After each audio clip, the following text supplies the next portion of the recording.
to run. They could try to flee, but they would be hunted down in the hills. Or they could stand their ground, they could fight. The choice was put to the men. The decision was unanimous.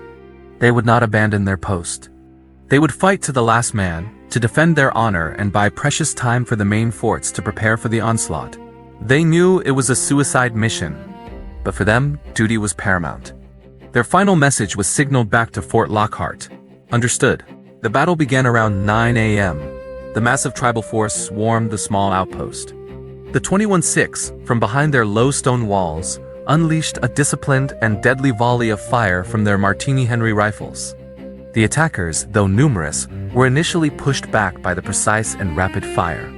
The 6 were expert marksmen, and every shot counted. For hours they held the line. Wave after wave of tribesmen charged, and wave after wave was repelled. The small courtyard of Saragarhi was soon littered with the bodies of fallen attackers. The tribal leaders were stunned. They couldn't believe that such a tiny garrison was holding off their entire army. They offered the 6 a chance to surrender, promising them safe passage and riches. The response from Havildar Ishar Singh and his men was another volley of bullets. Their answer was clear: no surrender. Frustrated, the attackers changed their tactics. They set fire to the surrounding scrubland, creating a dense smokescreen that choked the defenders and concealed the attackers' movements. Under the cover of this smoke, they managed to reach a blind spot at the base of the fort's wall. 2 men began chipping away at the stone and mud, creating a breach. Inside, the 6 were running low on ammunition. They had fought for hours, inflicting hundreds of casualties, but the enemy was relentless. Soon, the wall was breached. The tribesmen poured in through the gap. The battle now turned from a ranged firefight to brutal, hand-to-hand combat. Havildar Ishar Singh, seeing the breach, ordered his remaining men to fall back to the inner layer of the post, while he himself charged forward to hold the gap. It's said that he fought like a lion, taking down several attackers before he fell. One by one, the Sikh soldiers engaged the enemy in desperate close-quarters fighting. They used their bayonets, their knives, even their bare hands. Each man fought until he was overwhelmed. The last man alive was the young signaller, Gurmukh Singh. He had been relaying the events of the battle to Fort Lockhart the entire time. The Battle of Saragarhi, an eyewitness account, blow by blow. He had reported the death of each of his comrades. Now, alone in the signaling tower, he sent his final message. He asked his commanding officer for permission to stop signaling, pick up his rifle, and join the fight. Permission was granted. Gurmukh Singh packed away his helograph, picked up his rifle, and sealed the door to the signaling tower. The tribesmen, having overrun the rest of the post, now set the tower on fire. But Gurmukh Singh did not wait for the flames. As the enemy broke down the door, he charged out, his battle cry echoing one last time.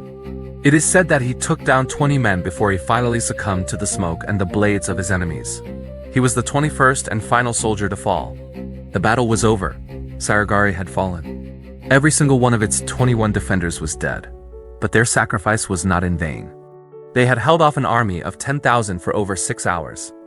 In doing so, they had inflicted heavy casualties on the enemy, estimated to be in the hundreds, and more importantly, they had bought crucial time.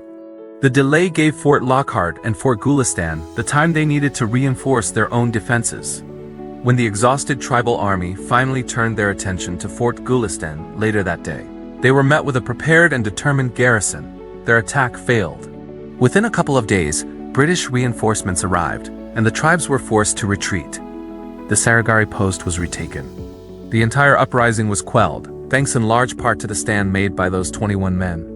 When the story of their bravery reached London, the British Parliament gave them a standing ovation. All 21 Sikh soldiers were posthumously awarded the Indian Order of Merit, the highest gallantry award given to Indian soldiers at the time, equivalent to the Victoria Cross. This was an unprecedented event. Never before or since has every member of a single unit received such a high honor for the same battle. The Battle of Saragarhi is now celebrated by the Sikh Regiment, every year on September 12th as Regimental Battle Honors Day. It's a story taught to Sikh children as the ultimate example of courage, duty, and sacrifice. It is a testament to the idea that the strength of the spirit can be more powerful than the strength of numbers.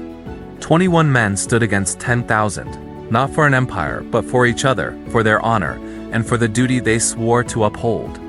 It's a story that deserves to be remembered. right alongside the legends of Thermopylae and the Alamo. A truly incredible last stand. Thank you so much for watching. If this story moved you, please give this video a like and subscribe for more incredible tales from history. We'll see you in the next one.